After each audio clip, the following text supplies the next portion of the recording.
ಲೋಕಸಭೆಯಲ್ಲಿ ಪ್ರಧಾನಿ ಮೋದಿ ಮಾತನಾಡ್ತಿದ್ದಾರೆ, ಬನ್ನಿ ನೋಡೋಣ. 17वीं लोकसभा से आज देश अनुभव कर रहा है और मुझे पक्का विश्वास है कि देश 17वीं लोकसभा को जरूर आशीर्वाद देता रहेगा.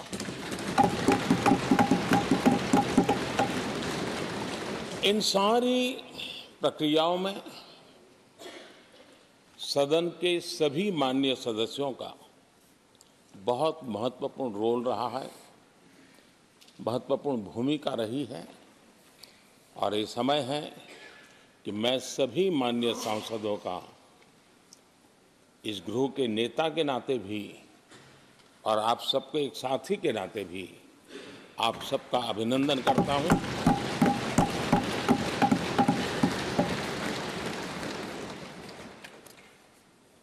विशेष रूप से आदरणीय अध्यक्ष जी, मैं आपके प्रति भी हृदय से बहुत बहुत आभार व्यक्त करता हूं.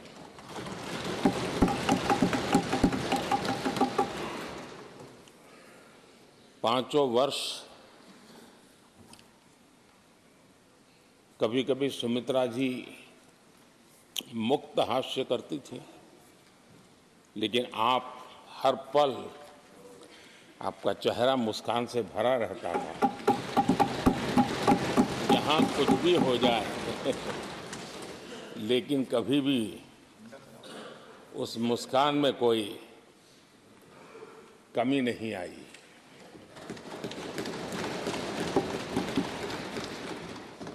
अनेकविध परिस्थितियों में आपने बहुत ही संतुलित भाव से और सच्चे अर्थ में निष्पक्ष भाव से इस सदन का मार्गदर्शन किया, सदन का नेतृत्व किया. मैं इसके लिए भी आपकी भूरी भूरी प्रशंसा करता हूं.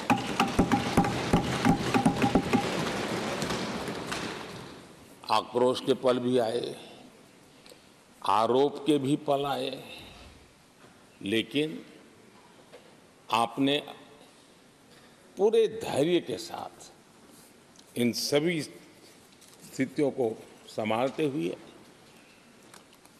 और एक सूझबूझ के साथ आपने सदन को चलाया, हम सबका मार्गदर्शन किया. इसके लिए भी मैं आपका आभारी हूं.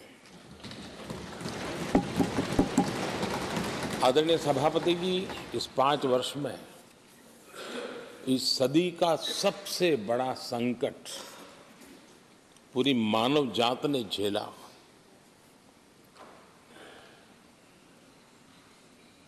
कौन बचेगा, कौन बच पाएगा, कोई किसी को बचा सकता है कि नहीं बचा सकता, ऐसी वो अवस्था थी. ऐसे में सदन में आना, ये भी अपना घर छोड़ के निकलना, ये भी संकट का काल था. उसके बाद भी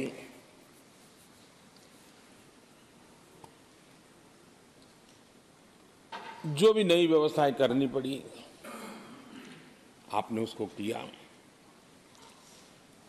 देश के काम को रुकने नहीं दिया.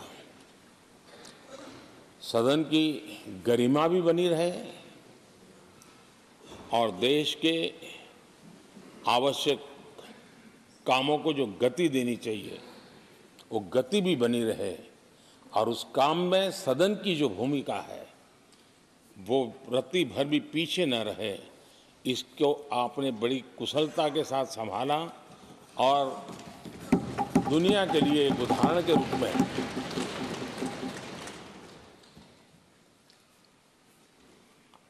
आदरणीय सभापति जी, मैं माननीय सांसदों का भी इस बात के लिए आज एक बार आभार व्यक्त करना चाहता हूं कि उस कालखंड में देश की आवश्यकताओं को देखते हुए सांसद निधि छोड़ने का प्रस्ताव माननीय सांसदों के सामने रखा और एक पल के विलंब के बिना सभी माननीय सांसदों ने सांसद निधि से मुक्त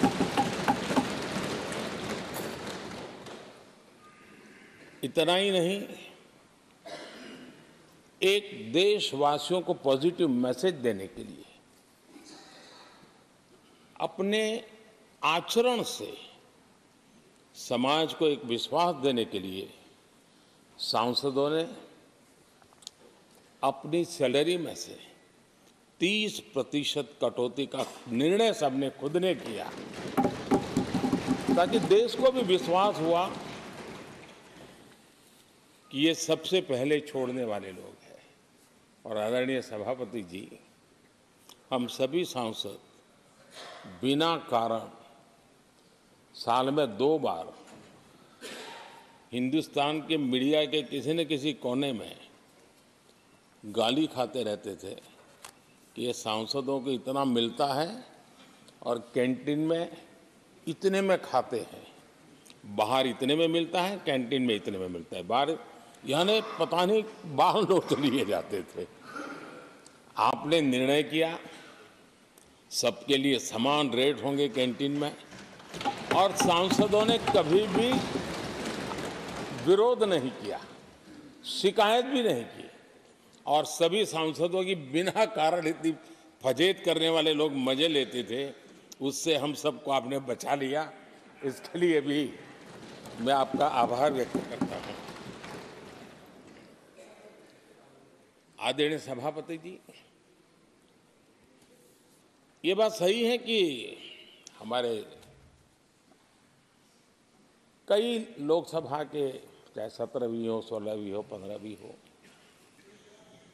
संसद का नया भवन होना चाहिए, इसकी चर्चा सबने की, सामूहिक रूप से की, एक स्वर से की, लेकिन निर्णय नहीं होता था।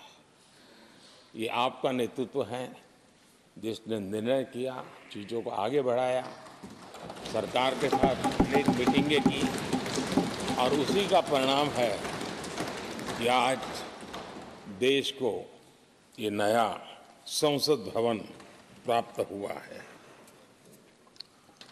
आदरणीय सभापति जी, एक संसद के नए भवन में एक विरासत का अंश और जो आजादी की पहली पल थी उसको जीवंत रखने का हमेशा हमेशा हमारे मार्गदर्शक रूप में ये सेंगोल को यहाँ स्थापित करने का काम, और अब प्रतिवर्ष उसको सेरेमोनियल इवेंट के रूप में उसको हिस्सा बनाने का एक बहुत बड़ा काम आपके नेतृत्व में हुआ है, जो भारत की आने वाली पीढ़ियों को हमेशा हमेशा हमें आज़ादी के उस प्रथम पल के साथ जोड़ के रखेगा, और आज़ादी की वो पल क्यों थी हमें वो याद रहेगा, तो देश को आगे ले जाने की वो प्रेरणा भी बनी रहेगी। उस पवित्र काम को आपने किया है। आदरणीय सभापति जी, ये भी सही है कि इस कालखंड में G20 की अध्यक्षता का भारत को मिली। भारत को बहुत सम्मान मिला। देश के हर राज्य ने अपने अपने तरीके से विश्व के सामने भारत का सामर्थ्य और अपने राज्य की पहचान बखूबी प्रस्तुत की, जिसका प्रभाव आज भी विश्व के मन पर है। उसके साथ आपके नेतृत्व में G20 की तरह P20 का जो सम्मेलन हुआ और विश्व के अनेक देशों के स्पीकर्स यहाँ आए, और मदर ऑफ डेमोक्रेसी भारत किस महान परंपरा को लेकर के, किस डेमोक्रेटिक वैल्यूज को लेकर के सदियों से हम आगे बढ़े हैं। व्यवस्थाएं बदली होगी, लेकिन डेमोक्रेटिक मन भारत का हमेशा बना रहा है।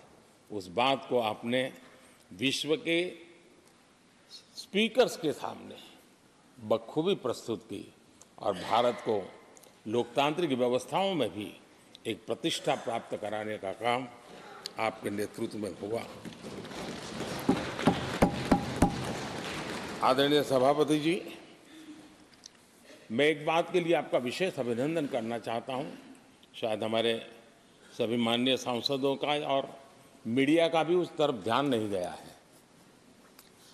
हम संविधान सदन जिसको कहते हैं, जो पुरानी संसद, जिसमें महापुरुषों के जन्म जयंती निमित्त उनकी प्रतिमा को पुष्प चढ़ाने के लिए हम लोग एकत्र आते हैं, लेकिन वो एक 10 मिनट का इवेंट होता था और चले जाते थे।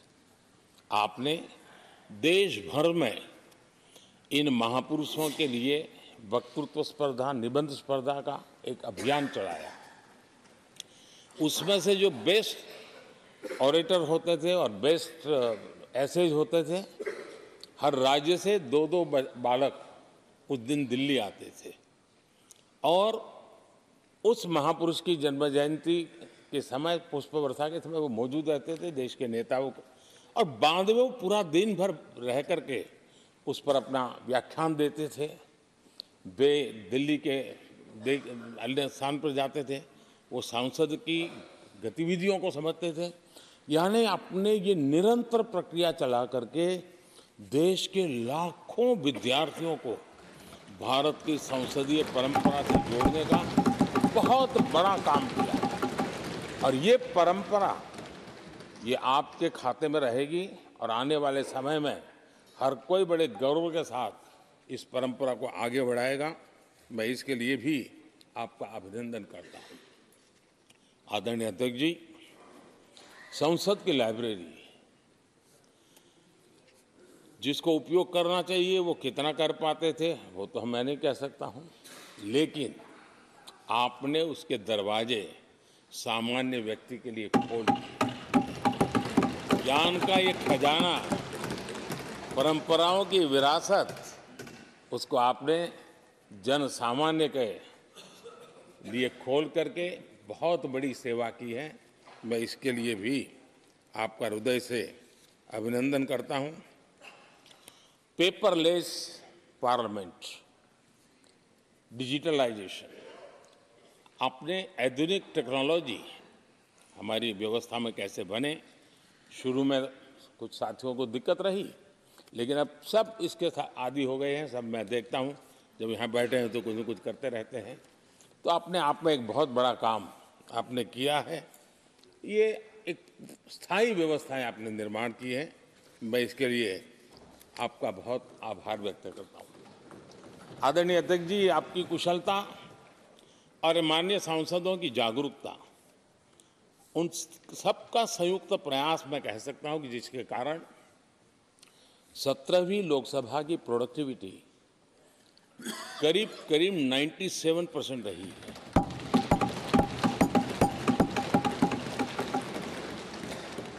नाइन्टी 97% प्रोडक्टिविटी अपने आप में प्रसन्नता का विषय है, लेकिन मुझे विश्वास है कि आज जब 17वीं लोकसभा की हम समाप्ति की तरफ बढ़ रहे हैं, तब एक संकल्प लेकर के 18वीं लोकसभा प्रारंभ होगी कि हम हमेशा 100% से ज़्यादा प्रोडक्टिव वाली हमारी कार्यवाही करेंगे और उसमें भी 7 सत्र 100% से भी ज़्यादा प्रोडक्टिविटी वाले रहेंगे। ये भी, और मैंने देखा आपने रात रात बैठ करके भी हर सांसदों के मन की बात को आपने सरकार के ध्यान में लाने का भरपूर प्रयास किया। मैं इन सफलता के लिए सभी माननीय सांसदों का और सभी फ्लोर लीडर्स का भी हृदय से आभार और अभिनंदन व्यक्त करता हूँ। पहले सत्र में, 17वीं लोकसभा के पहले सत्र में दोनों सदन ने 30 विधेयक पारित किए थे। ये अपने आप में रिकॉर्ड है।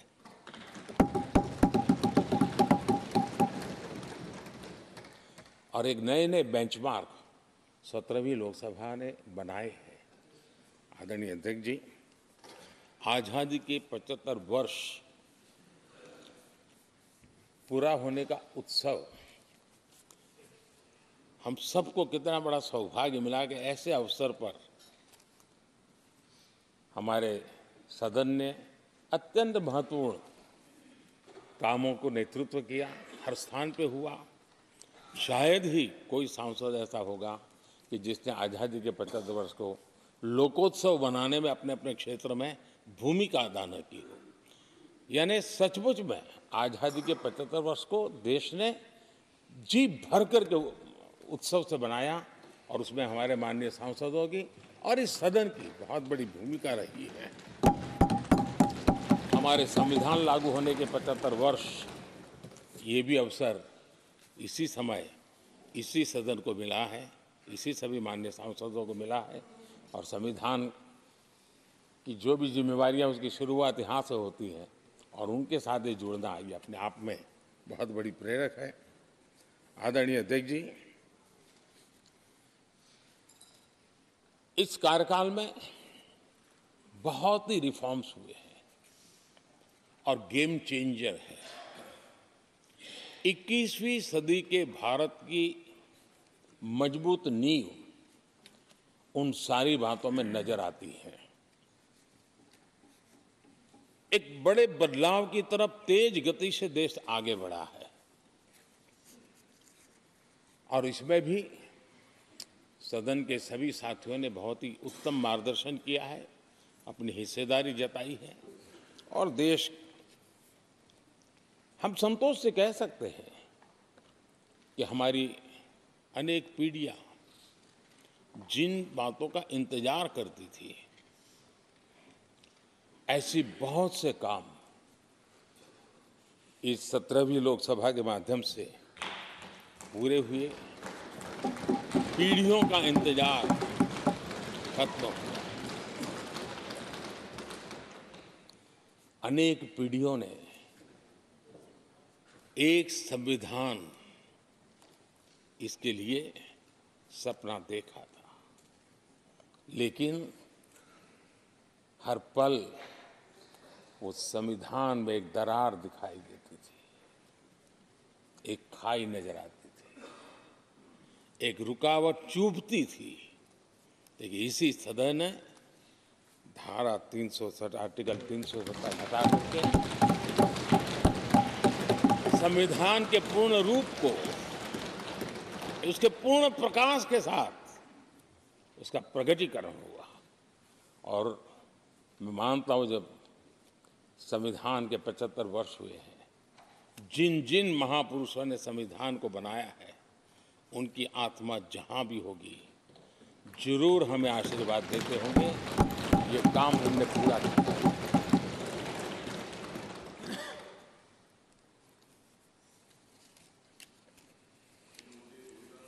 कश्मीर के भी, जम्मू कश्मीर के लोगों को सामाजिक न्याय से वंचित रखा गया था। आज हमें संतोष है कि सामाजिक न्याय का जो हमारा कमिटमेंट है, वो हमारे जम्मू कश्मीर के भाई बहनों को भी पहुंचा करके हम आज एक संतोष की अनुभूति कर रहे हैं। आदरणीय अध्यक्ष जी, आतंकवाद नासूर बनके देश के सीने पर गोलियां चलाता रहता था। मां भारती की धरा आए दिन रक्त रंजित हो जाती थी। देश के अनेक वीर होनहार लोग आतंकवाद के कारण बलि चढ़ जाते थे। हमने आतंकवाद के विरुद्ध सख्त कानून बनाए, इसी सदन ने बनाए। मुझे पक्का विश्वास है कि उसके कारण जो लोग ऐसी समस्याओं का लिए जूझते हैं, उनको एक बल मिला है, मानसिक रूप के उनका कॉन्फिडेंस बढ़ा है और भारत को पूर्ण रूप से आतंकवाद से मुक्ति का उसमें एक एहसास हो रहा है और वो सपना भी सिद्ध होके रहेगा।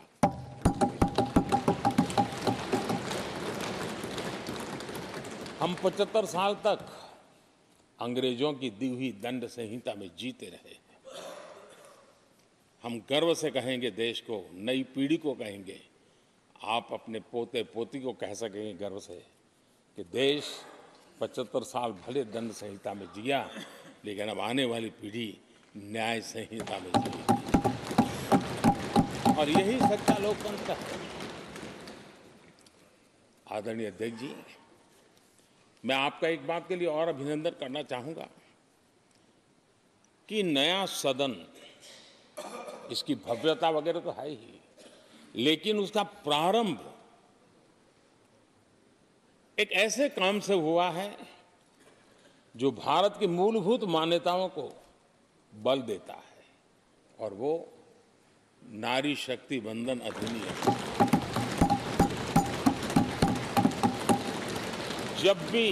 जब भी इस नए सदन की चर्चा होगी तो नारी शक्ति वंदन अधिनियम, इसका जिक्र होकर के, यानी एक, और भले ही वो छोटा सत्र था लेकिन दूरगामी निर्णय करने वाला सत्र था।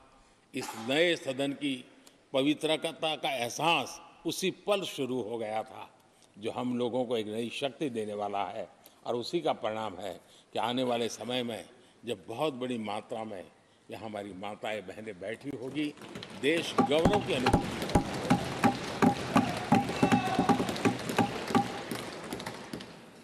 3 तलाक कितने उतार चढ़ाव से हमारी मुस्लिम बहनें इंतजार कर रही थी। अदालतों ने उनके पक्ष में निर्णय किए थे, लेकिन वो हक उनको प्राप्त नहीं हो रहा था। मजबूरियों से गुजारा करना पड़ रहा था। कोई प्रकट रूप से कहे, कोई अप्रकट रूप से कहे, लेकिन 3 तलाक से मुक्ति का बहुत महत्वपूर्ण और नारी शक्ति के सम्मान का काम 17वीं लोकसभा ने किया है।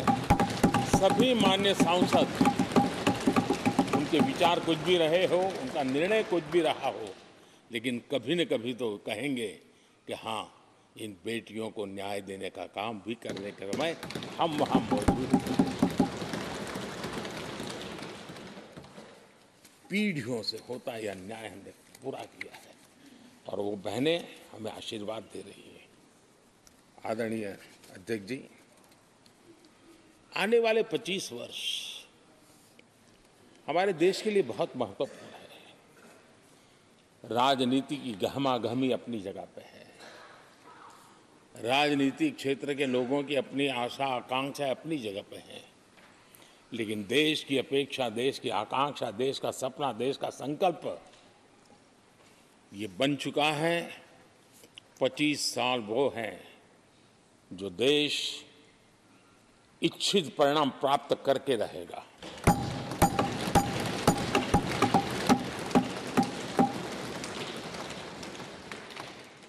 उन्नीस 1930 में जब महात्मा गांधी जी ने दांडी की यात्रा की थी, नमक का सत्याग्रह था, घोषणा होने के पहले लोगों को सामर्थ्य नजर नहीं आया था।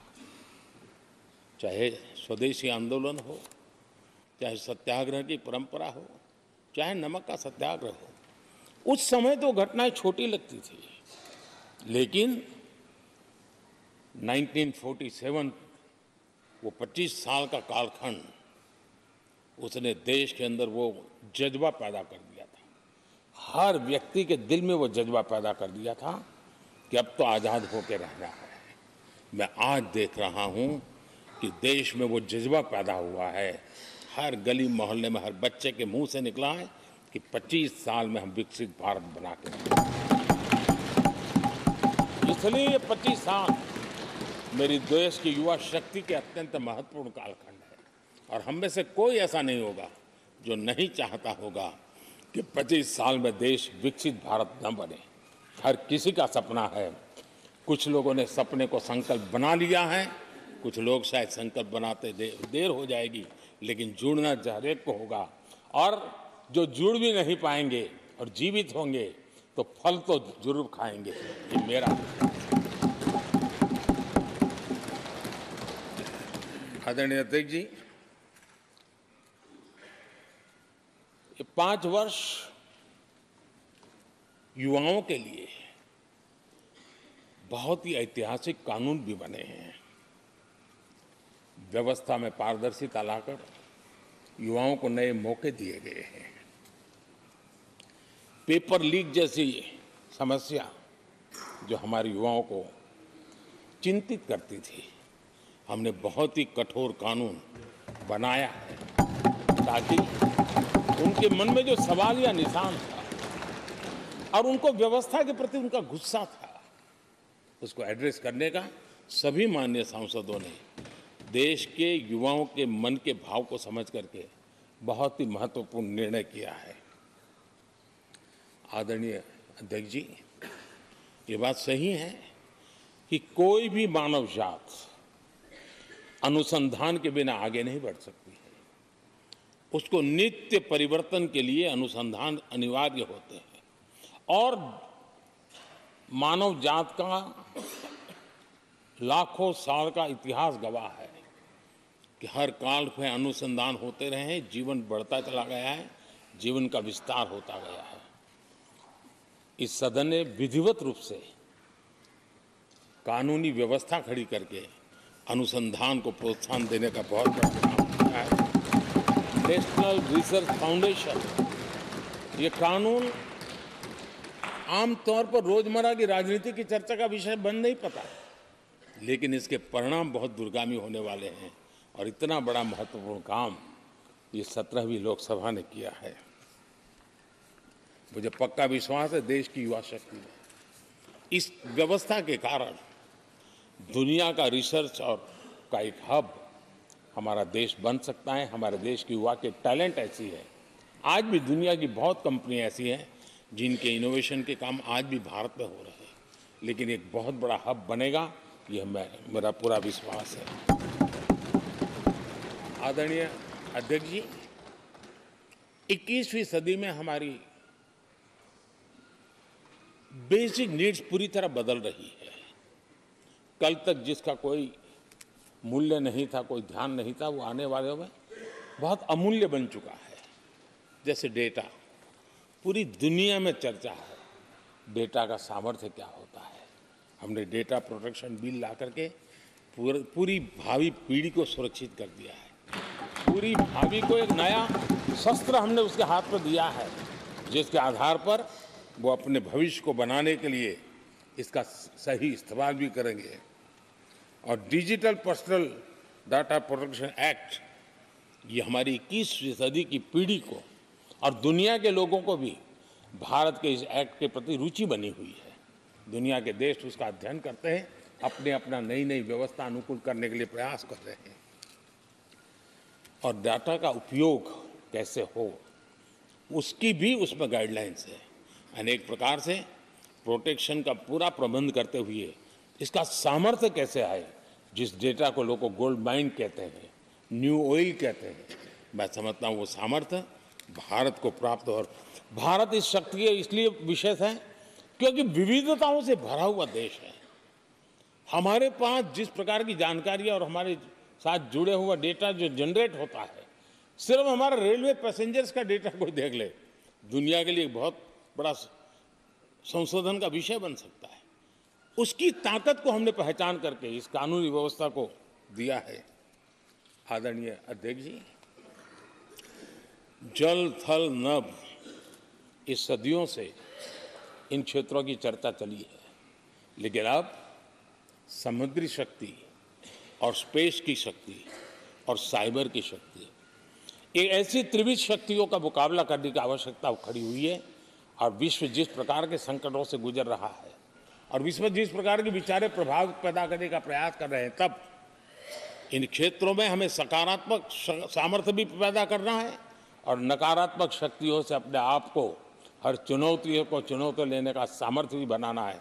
और उसके लिए आवश्यक स्पेस से जुड़े रिफॉर्म्स बहुत अनिवार्य थे और बहुत दूरगामी दृष्टि के साथ स्पेस के रिफॉर्म का काम हमारे यहाँ हुआ है। आदरणीय अध्यक्ष जी, देश ने जो आर्थिक रिफॉर्म किए हैं उसमें 17वीं के लोकसभा के सभी माननीय सांसदों की बहुत बड़ी भूमिका रही है। बीते वर्षों में हजारों कंप्लायंसेस बेवजह हम जनता जनार्दन को ऐसी चीजों में उलझाए रखा।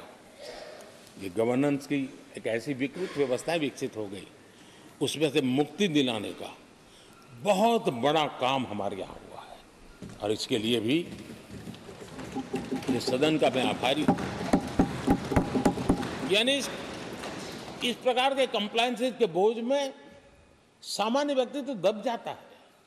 और मैंने तो एक बार लाल किले से भी कहा था, हम जब मिनिमम गवर्नमेंट मैक्सिमम गवर्नेंस कहते हैं, मैं दिल से मानता हूं कि लोगों की जिंदगी में से जितना जल्द सरकार निकल जाए उतना ही लोकतंत्र का सामर्थ्य बढ़े। रोजमर्रा की जिंदगी में हर डगर पे सरकार टांग क्यों अड़ाए? हाँ, जो अभाव में है उसके लिए सरकार हर पल मौजूद हो, लेकिन सरकार का प्रभाव उसकी जिंदगी को ही रुकावट बना दे, ऐसी लोकतंत्र नहीं हो सकता है। और इसलिए हमारा मकसद है सामान्य मानवीय की जिंदगी से सरकार जितनी हट जाए, कम से कम उसकी जिंदगी में सरकार का नाता रहे, वैसा समृद्ध लोकतंत्र दुनिया के सामने हमने आगे बढ़ाना चाहिए। उस सपने को पूरा करेंगे।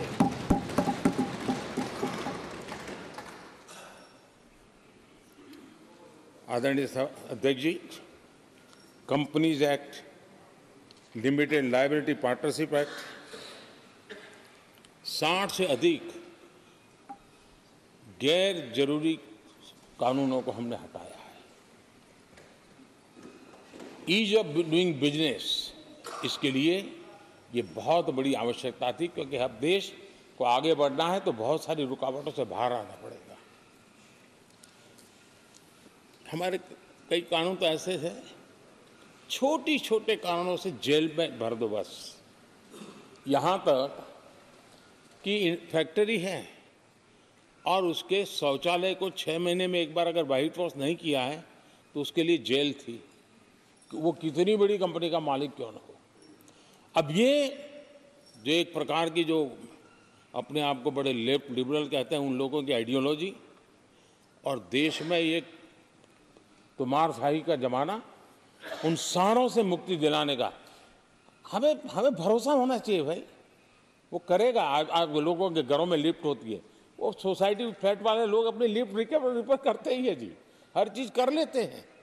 तो ये जो समाज पर, नागरिक पर भरोसा करने का काम, बहुत तेजी से बढ़ाने का काम 17वीं लोकसभा ने किया है। और इसके लिए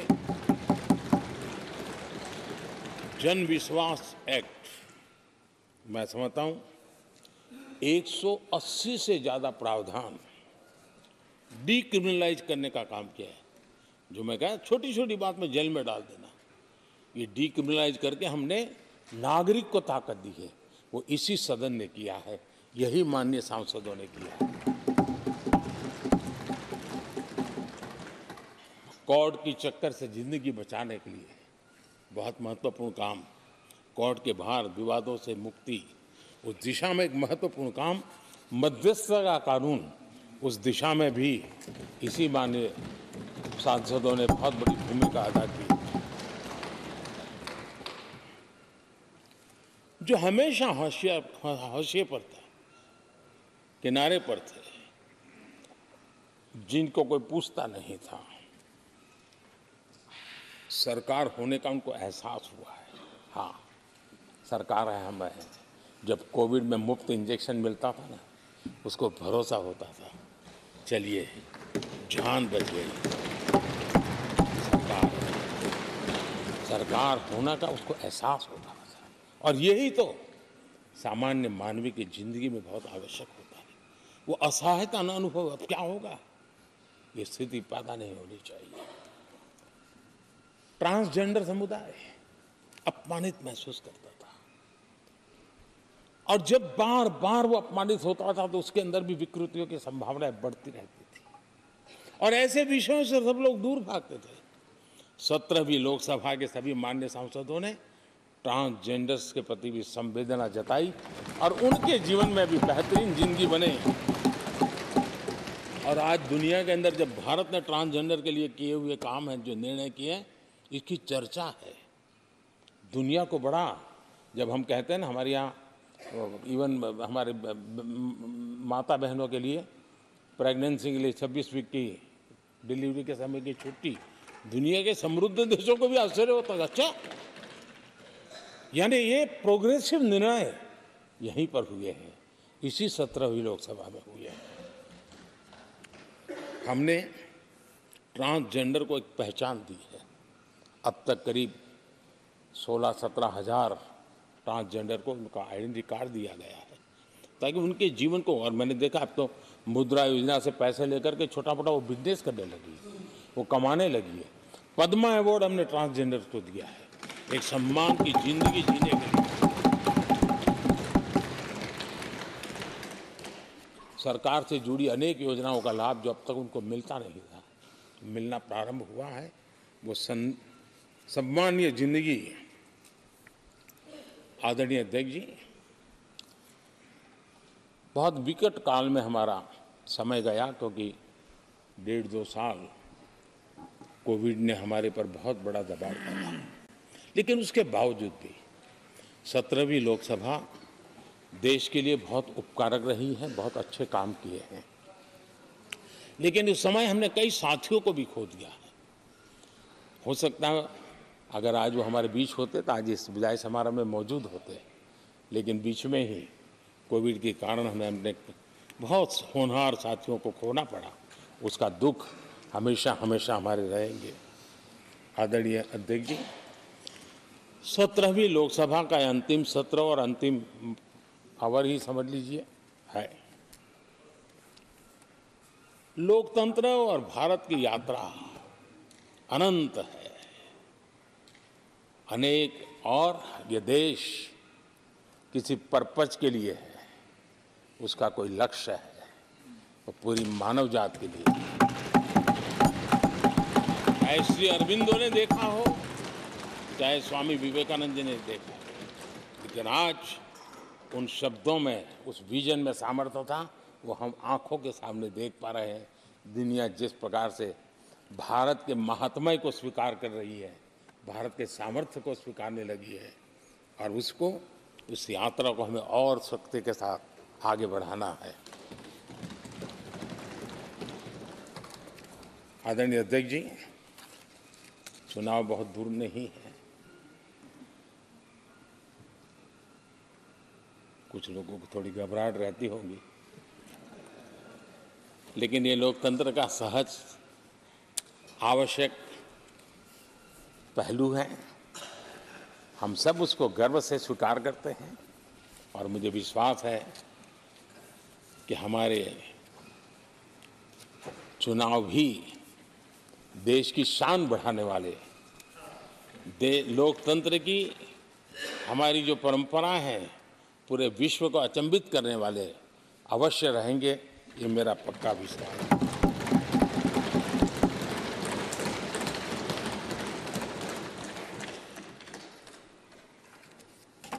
आदरणीय अध्यक्ष जी, मैं सभी माननीय सांसदों का जो सहयोग मिला है, जो निर्णय हम कर पाए हैं, और कभी कभी हमले भी इतने मज़ेदार हुए हैं कि हमारे भीतर की शक्ति भी खिल करके निकली है। और मेरा तो परमात्मा की कृपा रही है कि मुझे जब चुनौती आती है तो ज़रा और आनंद आता है। हर चुनौती को हम सामना कर पाए हैं, बड़े आत्मविश्वास और विश्वास के साथ हम चले हैं। आज राम मंदिर को लेकर के इस सदन ने जो प्रस्ताव पारित किया है, वे देश की भावी पीढ़ी को इस देश के मूल्यों पर गर्व करने की संवैधानिक शक्ति देगा। ये सही है कि हर किसी में ये सामर्थ्य नहीं होता है कि ऐसी चीज़ों में तो कोई हिम्मत दिखाते हैं, कुछ लोग मैदान छोड़ के भाग जाते हैं, लेकिन फिर भी भविष्य के रिकॉर्ड को देखेंगे तो आज जो व्याख्यान वो हुए हैं, जो बातें रखी गई हैं, उसमें संवेदना भी है, संकल्प भी है, सहानुभूति भी है, और सबका साथ सबका विकास के मंत्र को आगे बढ़ाने का उसमें तत्व भी है। ये देश बुरे दिन कितने ही क्यों न गए हो, हम भावी पीढ़ी के लिए कुछ न कुछ अच्छा करते रहेंगे। ये सदन हमें वो प्रेरणा देता रहेगा और हम सामूहिक संकल्प से, सामूहिक शक्ति से उत्तम परिणाम भारत की नौजवान पीढ़ी की आशा आकांक्षा के अनुसार करते रहेंगे।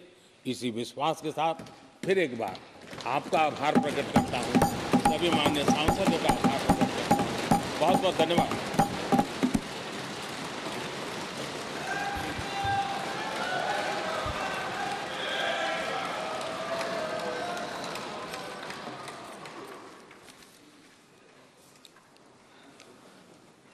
माननीय प्रधानमंत्री जी, माननीय सभी सदस्यगण, 7वीं लोकसभा के इस सत्र के साथ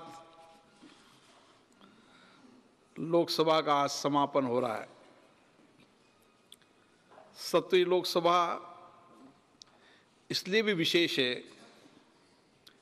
कि भारत के अमृत काल में हमने संसद के पुराने भवन और नए भवन दोनों भवनों में अपने संसदीय दायित्वों को निभाया। यह अवसर हमें मिला, यह अवसर भी हमारी जिंदगी में हमेशा अविस्मरणीय रहेगा। नए भवन में स्थापित पवित्र सिंगोल न्याय, सुशासन, राष्ट्रीय एकता और राजनीतिक शुचिता का प्रतीक है।